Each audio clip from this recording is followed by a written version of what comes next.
So I do want to introduce Theresa. Thank you for joining us so much. Just a little bit about her. She joined Aqua-Aston in 2015 as a director of PR and promotions and has been doing a lot of strategic direction and communication campaigns since. So some of the campaigns she did one was Share the Aloha as a pay it forward campaign. So it's kind of cool to see her, would love her thoughts on us as a Rotary and, maybe how she ended up wanting to do all these campaigns, if it was a personal passion or something that she did with the company.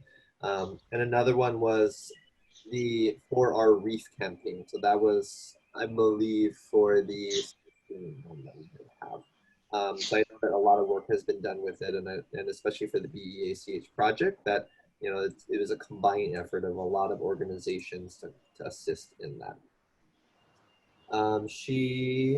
Because of her campaigns, they were recognized by the Hospitality Sales and Marketing Association International as a leader in corporate social responsibility, as her honor as one of the top 25 extraordinary minds. So she does oversee a growing corporate communications team. We'll see how things have changed for her, and she'll definitely be able to update us on how, I guess, the role has been.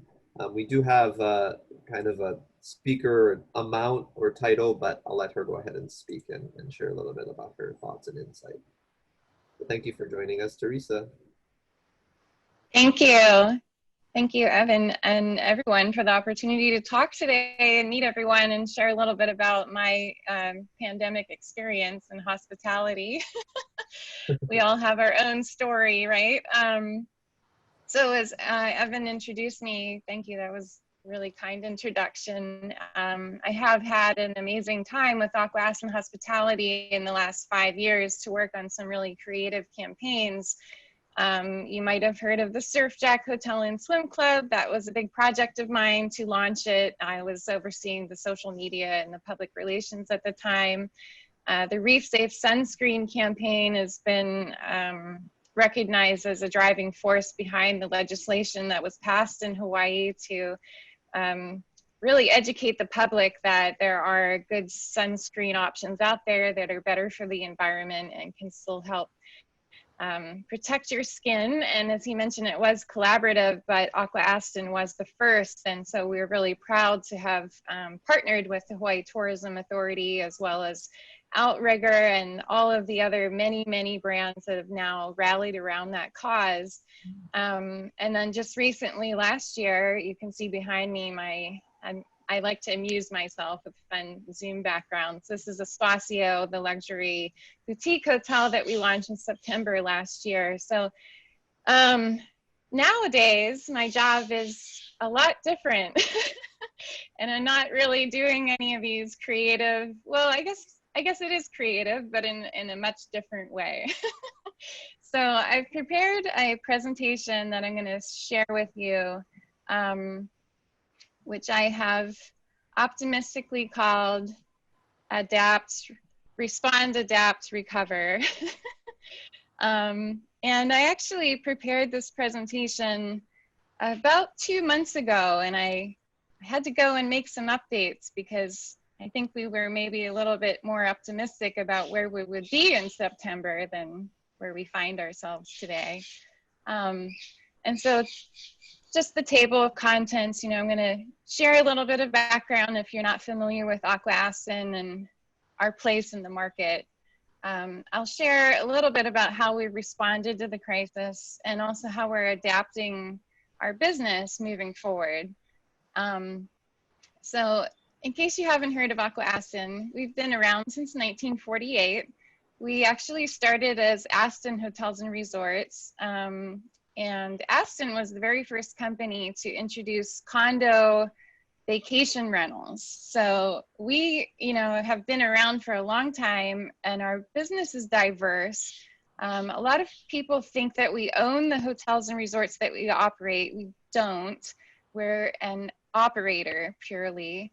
And that's what you see on the far left, hotel and resort management. We also run resort rental programs, and that's sort of the condo-tel model, where we have individual condo unit owners that join our program, and it's a professionally managed on-site alternative to the Airbnbs and the VRBOs of the world. And then finally, we actually also administrate condos. So the AOAOs we run. So we have a lot of different stakeholders and a lot of different people that we have had to communicate with throughout the pandemic in very different ways. So one part of that pie is the typical vacationer, the guest, but also investors who own the hotels, also condo unit owners who are part of our programs, wholesale partners, travel partners, so on and so forth. So we've had a lot of communicating to do. Now let's talk about what happened in March. Right there in the middle, you see something that resembles a cliff, and that would be the industry falling off it. So as soon as the quarantine was introduced, tourism basically came to a standstill. And it wasn't just Hawaii's government mandate, but also mandates from around the world that have really affected tourism.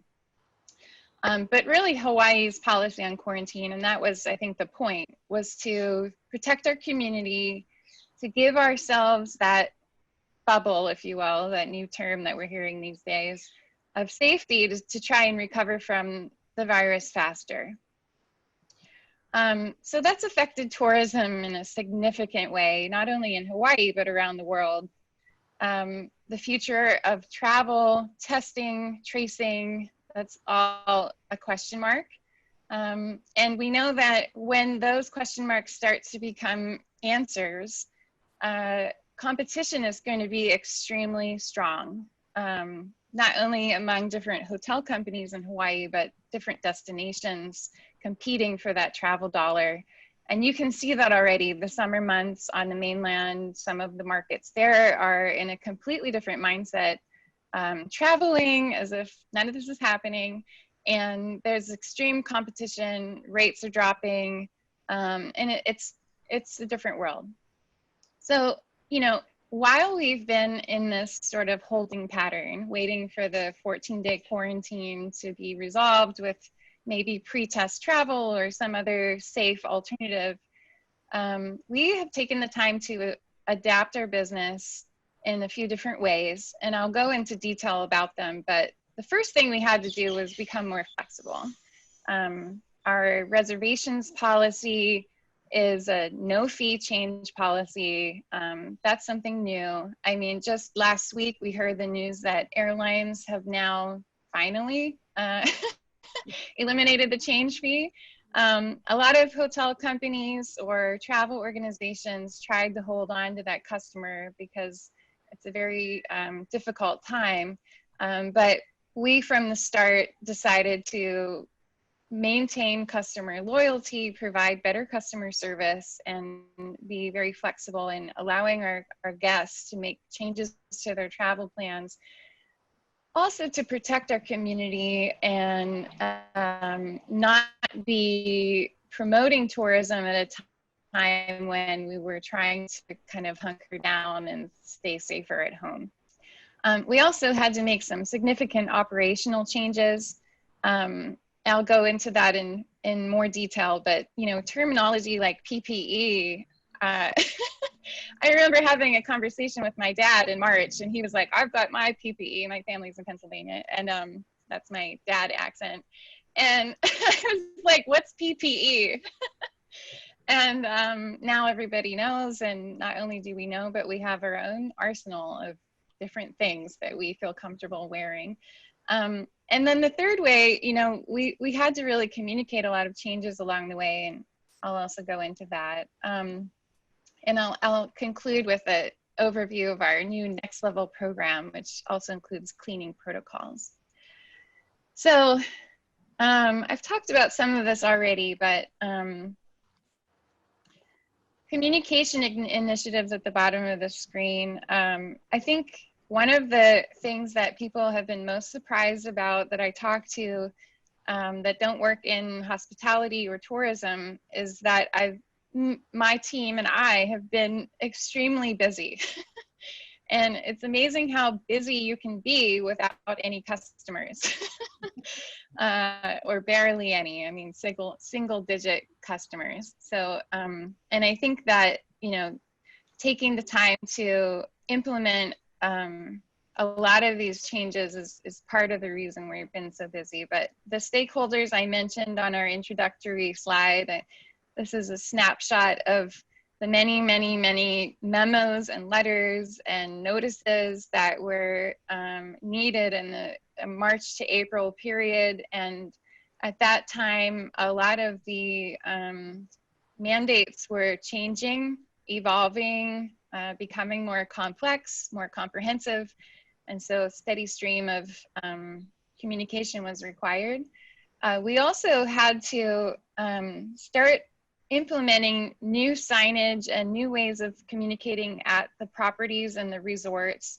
Another thing that a lot of people are surprised about when I talk to them is that a lot of our properties actually did remain open throughout the pandemic.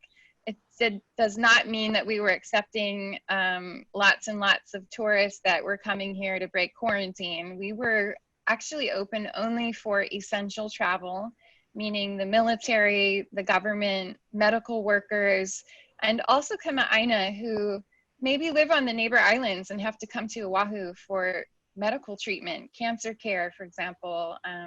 Actually, the Pagoda Hotel is one of our properties, and that is one of the main places that the Cancer Society places its patients. So, and because we screened, we actually set up a special booking process. You had to call the head of our sales team and actually get qualified as to whether or not we would accept you as a guest, and to make sure that you were verified essential travel. And we had to do that to make sure that if we were hosting cancer patients, we were not potentially exposing them to people that were having to quarantine. So these signs really, you know, the one on the left and the white at the top and the blue at the bottom is sort of an all-encompassing sign that we put in the front desk area. We created the social distancing floor signage and the, you know, please wait here, the wash your hands reminders, and also elevator signage limiting to, you know, one household at a time. So these are all like marketing communications that are a little bit different from the other campaigns that I described as part of my introduction. So as we look at our time frame and how things have evolved, I had to revise this slide. We were, I thought, in Recover 1 when inter-island travel opened up, but we've taken a little half step back. So I think we're somewhere in between adapting and recovering. We're all waiting to see what happens in the next couple of weeks with our COVID numbers. But I like to refer to this time frame as maybe 5 stages of grief. When, you know, you think about the customer, the many people who planned that special trip to Hawaii, who at first were just like completely in denial that they were going to have to cancel their vacation, and then angry about it, and and then bargaining, or maybe, you know, coming anyway and breaking quarantine. And then, you know, so I think that our marketing communications, they did take a pause in the beginning. In March, April, we sort of went dark. We actually had some messaging that I'll share with you that was kind of reassuring. We switched into an information providing stance about the different travel restrictions, about our change policy. And then we started to move into, like, you know, they call it armchair travel in the magazine world, where we had, you know, Hawaii at home, and here's how to make some Mai Tais, you know, from the safety of home, and we'll see you soon kind of messaging. And then, you know, we kind of came into the summer and quarantine was extended for trans-Pacific travel. But actually, when the inter-island travel quarantine was lifted, we started to see, not only from Aqua-Aston's perspective, but a lot of other tourism entities promoting Kama'aina travel. And it was at first this novel idea that we kind of have Hawaii to ourselves and let's go out and explore. And, you know, sort of before the reality hit of, well, actually, you know, I might not have my job in a few months, or I don't know if I want to spend that money right now because things are just so uncertain. So I think while a lot of tourism companies tried, it didn't really succeed. And it never would have compensated for the 30,000 plus arrivals per day that the industry had become accustomed to. So really a drop in the bucket. So with that, here's an example of how we shifted our messaging in the beginning. You know, your next vacation awaits. Until then, stay safe. We're here for you. We started introducing a COVID-19 updates page on our website, which constantly had to be revised. And I was the one revising it, so I know. And then here's the sort of more lighthearted messaging, you know, in May, June, I think across the country, a lot of people felt like we'd be back to quote unquote normal, you know, by the summer, which didn't materialize. But here you can see we shared like our famous wings recipe, salt and vinegar wings, anyone? And then we also shared some, you know, motivational, inspirational stories about community service that our team was taking the opportunity to do. On the far left, you'll see our team with some blankets that were donated. We actually, our office was in the middle of a move at the end of March, and we had to hurry up because the stay-at-home, work-from-home order came into place. So we just barely got into the new location and actually had a lot of amazing office supplies and furniture to donate, which is the middle picture. And then some of our team are actually part of the National Guard, and they played a big role at the airport, you know, introducing the new wellness screening. So we shared that as well, email, social media, etc. And here you can see our Kama'aina staycation. It's still on our website. I mean, if you live on Oahu, you can travel on Oahu, right? But I can say that not a lot of people are traveling right now. However, on social media, which my team oversees for the company, we see a lot of really optimistic chatter, a lot of like sad chatter, people who had to cancel their trip. You know, I hear the ocean calling me is something someone here said, I'm ready to come back.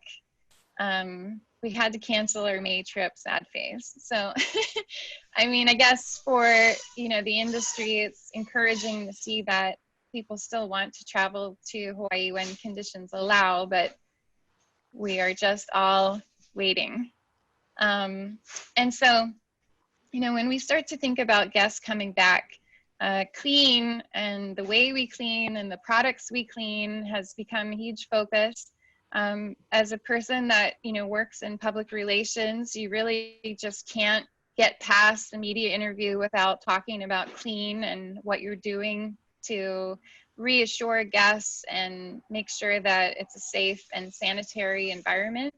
A lot of people may be familiar with the Hilton Clean Stay Promise. Marriott International has their own clean program as well. And Aqua-Aston has a program called Next Level.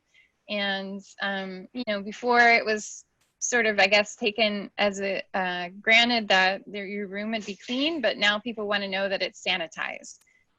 Before it was okay to use cleaning products, now people want to know that it's CDC approved cleaning products that kill COVID. And also daily housekeeping was a thing, right? It was like, I'm on vacation, I don't have to make my bed. For me personally, it was one of my biggest pleasures.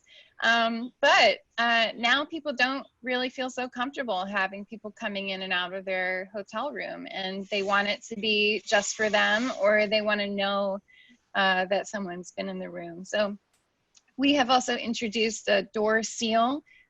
Once the room is clean, it's sealed with a sticker, and the guest gets to break that seal knowing that they're the first party to enter the room after it was clean. So these are all things that I never would have imagined working on in my career.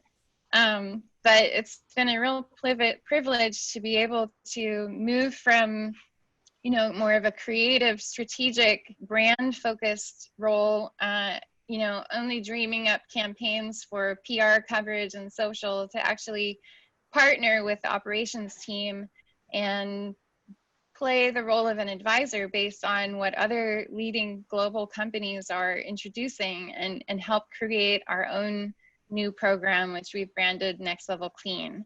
So the program actually has about 30 different touch points, things that we are doing that we didn't do before.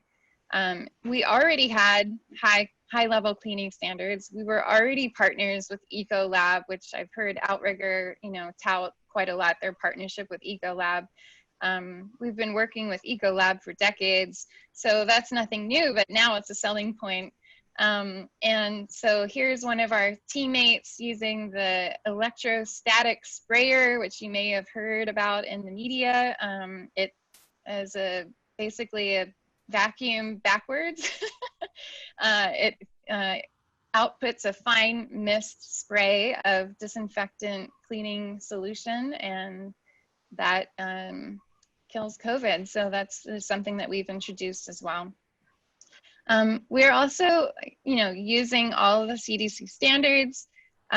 We've introduced a 24-hour waiting period before guests checking into each room. So with COVID, you know, the germs can only live so long. And so that's, you know, can be anywhere from 24 hours to 3 full days. At this point, we have no problem waiting 3 days because we have a lot of availability.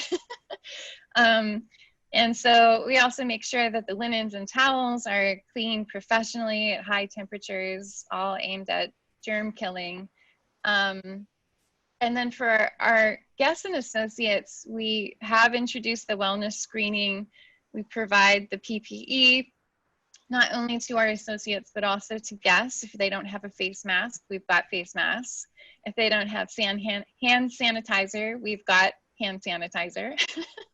And, you know, it's installed throughout the building in all of the high traffic areas, and provided to them.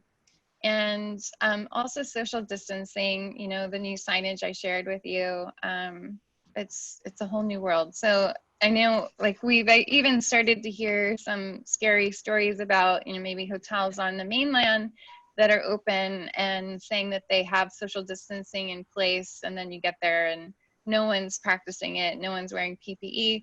Our company is very conservative and serious about doing what we say. So we've really taken some time to do extra training with our team and make sure everyone is aware and fulfilling their obligation as our associate.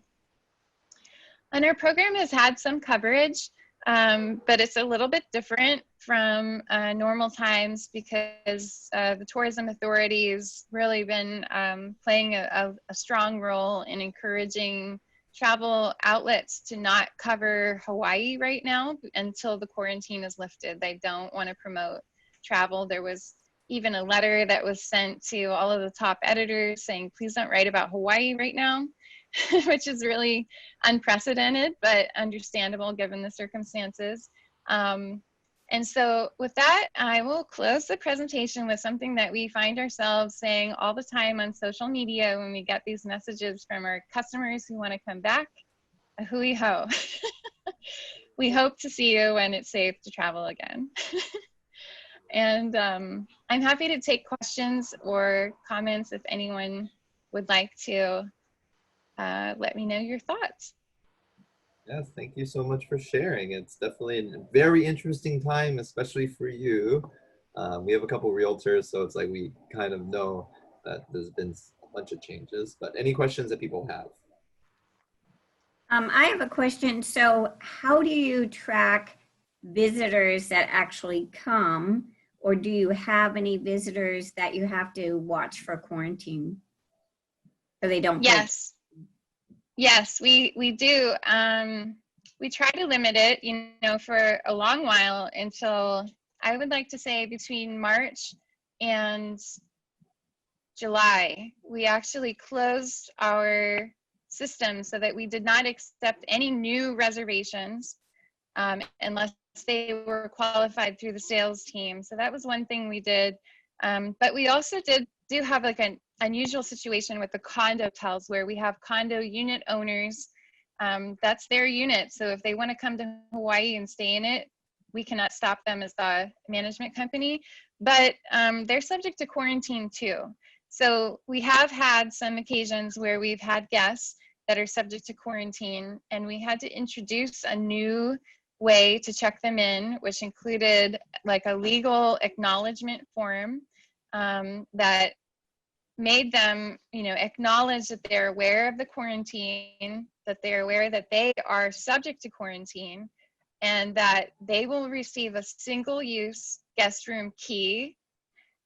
And if they are found outside of their room, which they would be if they left, they won't be able to get back in.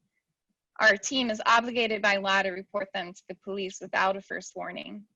So that's not something that we ever really want to have to do. It has happened. I can tell you that, and I won't say the name of the hotel or this specific instance, but there have been one or two quarantine breakers that were arrested and featured in the news that actually did stay at our hotels. So we were very serious about trying to avoid at all costs. And I didn't go into detail, but one of the things that our team was really busy with in March, April, and May, and basically every month was like a domino effect when the quarantine would be extended. Our call center did outbound calling to guests who had reservations to say, maybe you want to reschedule. You shouldn't come to Hawaii right now. Everything's shut down. The beaches were closed at that time as well. And so that was one of the things we were communicating as well, just to set expectations that, you know, you can't go to the beach, you can't go shopping, you can't eat out, you cannot do anything that you thought you would want to do on your Hawaii vacation. You cannot even rent a car. So maybe reschedule. We won't charge you a change fee or anything. We're calling you. We also, in addition to calling, we sent emails to anyone with a reservation that was going to be in that impacted time frame. And all of this is also published on our website, on our COVID updates page. We clearly state publicly that we will report you to the police if you break quarantine. We will provide you with a single-use key. So it was really important to us to make sure that, you know, we were doing everything we could to support the governor and the mandates. Good, that's good. Great question, Debbie. All right, so we're gonna have a couple more and then we'll close out, and then we'll, any other questions that Theresa can answer. I guess I'll just ask how marketing and advertising has changed for you since this whole COVID thing. And I'm also curious if the other hotels are following just as strict of guidelines, I guess. Yeah, that's a good question. You know, as Aqua-Aston Hospitality actually does also manage branded hotels, like Hilton branded hotels. The Hampton by Hilton out in Kapolei is actually our property. We have an Autograph Collection property, which is part of Marriott International. So we are in a unique position to, you know, be really familiar with what they're doing. And I can say that everybody basically went dark between March and April. Also, if we look at the booking patterns and, you know, if you're going to make a reservation, typically there's a time frame for that. You would plan, you would decide, then, you know, maybe a couple weeks in advance you would book. Well, needless to say, in Hawaii, no one's really booking, but in the mainland, where we also have some properties, the booking window, we call it, is a matter of days.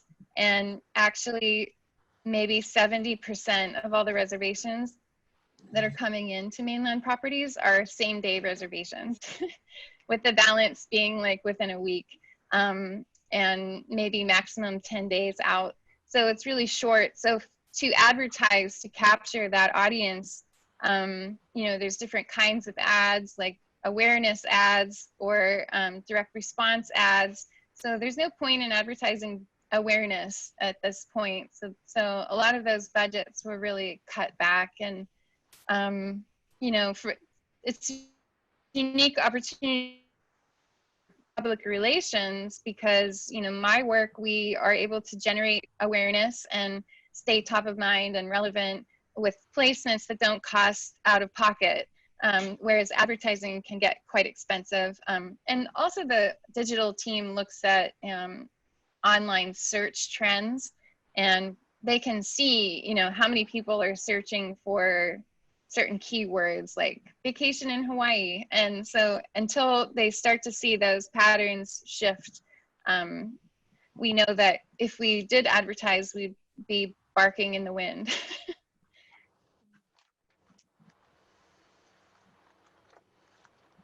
Great question. So any last question before we close up, and then additional questions we can ask after? No, but thank you for sharing all that information. It was very informative for me anyway. Yes, thank you. Yes, I guess I have one question, which is to say, you know, what do you think about the industry moving forward? Because I'm sure you get that question a lot now. Yeah, I wonder a lot also about, you know, Hawaii, the economy of Hawaii, and you hear, you know, about some exciting initiatives to diversify our economy. I hope that there's some traction there. I think that, you know, tourism, it's not only what I think, but also there are some really robust research studies out there that show that tourism generally is going to be downsized, and that the demand isn't going to be where it was before. I mean, a lot of that has to do with airlift, right? You hear about the airlines laying off thousands and thousands of workers, and also eliminating flights. There's not as many frequent flights, or if you book one, they sort of combine them, you know, as you get closer in, to reduce the number of flights. So without airlift, that's a real problem for Hawaii if Hawaii intends to get back to 30,000 arrivals every day, which, you know, just, I think we all know the community sentiment on that.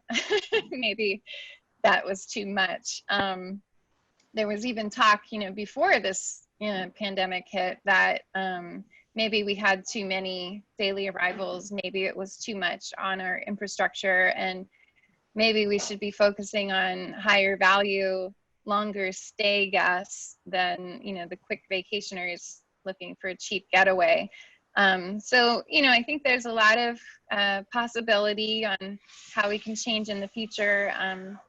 I do think a lot about my colleagues in the industry, and I can say that it is really remarkable to go on LinkedIn and see some really, really talented people that are no longer employed, and it has nothing to do with their talent, you know. So that's a sad thing, but